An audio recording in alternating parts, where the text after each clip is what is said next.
Yo creo que el escritor tiene que ser una persona sensible a los temas que están provocando esta ansiedad, esta inquietud a la sociedad y captarlos para poderlos expresar en palabras, contando historias, para que los mismos lectores se puedan reflejar en ellos y poder pasar a un proceso de identificación y de sanación. Yo creo que eso es fundamental lo que estamos haciendo. Pero tú esta novela la empezaste a escribir antes de la pandemia, ¿no? He platicado con algunos compañeros escritores en donde, sin ponernos de acuerdo, a un mismo tiempo estábamos escribiendo cada quien por su vertiente situaciones distópicas o literatura distópica con el objetivo de confrontar a la incertidumbre, a evitar la incertidumbre, verla de frente y poder reencauzar esa percepción traumática que está en la sociedad y poderla, ¿no?, reorientar hacia un deseo utópico de sanación y de redención, ¿no?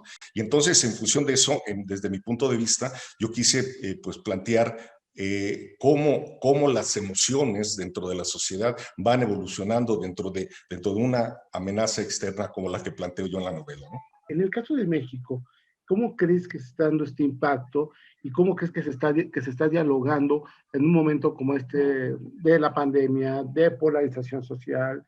Porque creo que tu novela también tiene más que ver incluso con la polarización que con la pandemia, ¿no? Es la distopía de la división y la separación. Sí, no, definitivamente. Fíjate que yo con toda deliberación no quise propiciar un ambiente espacial en la novela, no quise referirme a un país en especial, porque yo estoy convencido de que los problemas y las amenazas que estamos viviendo son totalmente colectivas, ¿no? Son totalmente globales.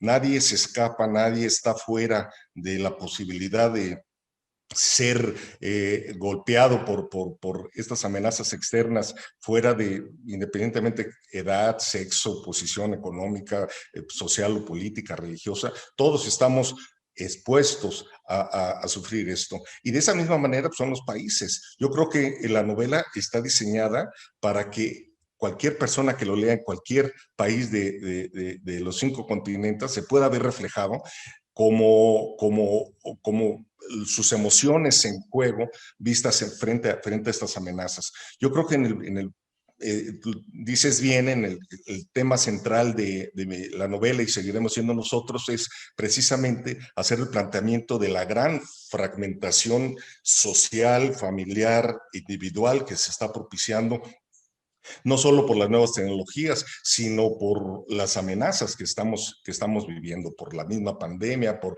el cambio climático, por la amenaza constante de una guerra nuclear, como hoy lo estamos viendo en Estados Unidos, ¿no? Que está latente eso, como la sindemia, que es la suma de las pandemias, la pandemia de la depresión, la pandemia de la ansiedad, sea una sociedad, una familia o tú mismo.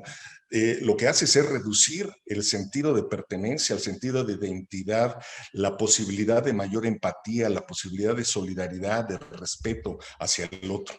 Y entonces, ¿qué es lo que pasa? Los vacíos se llenan y surge la discriminación, surge el odio, surge la indiferencia, surge el rechazo. Y estos vacíos se pueden llenar fácilmente con el autoritarismo y con la misantropía. Yo creo que la fragmentación social es la antesala del totalitarismo. Las teníamos y no las valorábamos tanto. Eso por un lado. Y la cuestión de que te encuentras con que la misma pandemia ha provocado de golpe una desaceleración tremenda. Ha metido el freno del tren bala del vértigo, ¿no? Nos ha propiciado la desaceleración y nos ha metido en la recámara de la pausa. Y con la ventaja de que en esta recámara de la pausa que nos vemos obligados a tener, ¿sí? Surge la música del reencuentro, que es el silencio, ¿no? Finalmente, cuando estás en pausa y te desaceleras, de pronto se escucha el silencio y te da oportunidad del reencuentro, el reencuentro individual y el reencuentro con la necesidad de lo colectivo. Son tiempos muy importantes del libro de la vida que nos ha tocado vivir, en donde las emociones están totalmente a flor de piel y están navegando en todas direcciones. Y yo creo que, bueno, pues es cuestión de de cómo canalizamos nosotros esas emociones y cómo las transportamos hacia un vehículo literario, como es el caso de esta novela, ¿no? ¿Cómo distinguir entre esta literatura de emergencia oportunista y la que sí plantea otro tipo de cuestionamientos más a futuro, no tan de coyuntura? Sí, yo creo que vamos, efectivamente puede haber literatura que sea coyuntura y que pues, mucha gente sale, voy a escribir sobre la pandemia. Bueno, digo yo, en mi caso, pues no es eso, es una continuación de un ciclo de novelas que yo he estado escribiendo y que este año también se van a publicar un par de ellas más, en el sentido de que es cómo estamos viviendo la etapa hipermoderna que nos tocó vivir. ¿En qué se distingue esta etapa de las anteriores? ¿Cómo se llama? Mucha gente ni siquiera sabe en qué etapa del proceso histórico estamos, ¿no? O sea, y de qué manera esta etapa hipermoderna afecta nuestra memoria, nuestra imaginación, nuestros rituales, nuestros símbolos, nuestras relaciones humanas, nuestras relaciones sociales, nuestras conductas. Yo pienso que es importante hacer énfasis sobre este proceso de reflexión.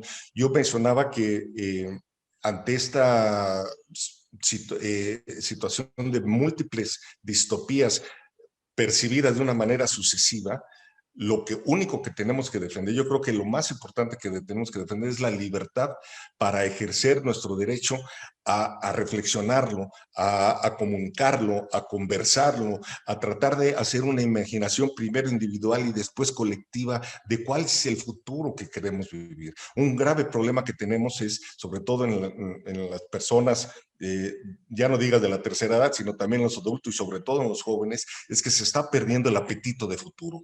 Ya no nos imaginamos cómo va a ser y entonces eso reduce el sentido de la vida, ¿no?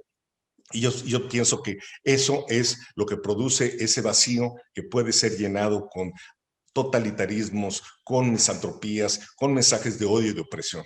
Esa fragmentación puede generar focos pues muy lamentables de violencia, ¿no?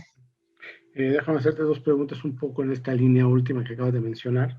Eres un hombre de política, eres un hombre diplomático, en paralelo a tu carrera como escritor, tienes una carrera diplomática. ¿Cómo ves el futuro de Estados Unidos de cara a la toma de posesión de Joe Biden? Es un gran reto que tiene el presidente Biden de manejar la polarización y la fragmentación social, ¿no? Pero yo creo que aquí tiene que haber una marcada voluntad política para hacer las alianzas suficientes, incluso dentro del mismo Congreso norteamericano, para tratar de propiciar la percepción social en relación a cómo se van a seguir manteniendo las instituciones democráticas. No se puede tener una institución democrática con imposiciones y autoritarismos.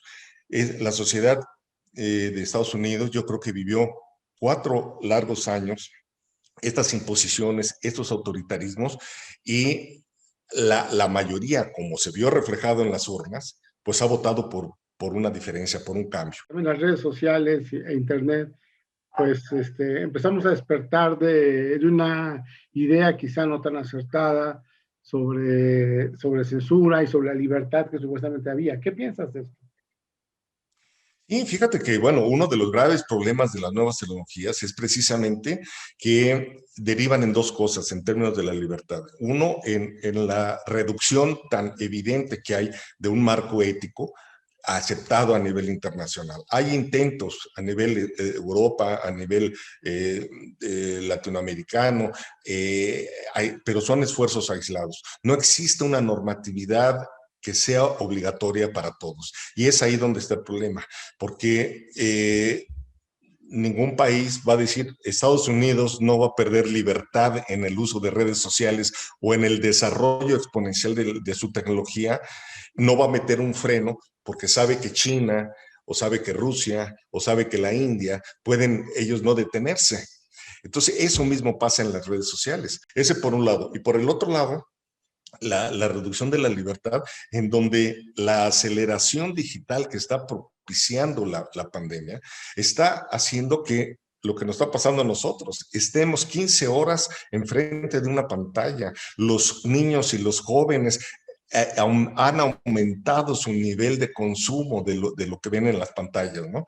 Entonces yo siento que eso es todavía más grave, porque las relaciones, eso es lo que yo decía, la reducción de la libertad de la expresión afectiva, pues se van a dar a través de un medio digital.